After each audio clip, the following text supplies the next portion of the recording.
Baxaq görək sabah hava necə olacaq. Milli Hidrometeorologiya Xidmətindən verilən məlumata görə Bakıda və Abşeron yarımadasında hava şəraitinin dəyişkən buludlu olacağı, əsasən yağmursuz keçəcəyi, lakin gecəyə doğru bəzi yerlərdə arabir yağıntılı olacağı gözlənilir. Ayrı-ayrı yerlərdə intensivləşəcəyi, şimşək çaxacağı ehtimalı var.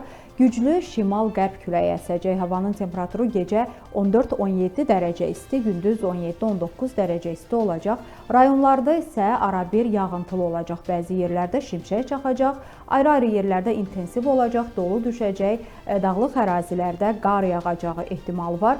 Gecə və səhər bəzi yerlərdə arabir duman olacaq, qərb küləyi bəzi yerlərdə arabir güclənəcək. Havanın temperaturu gecə 10-15 dərəcə isti, gündüz 18-23 dərəcə isti olacaq.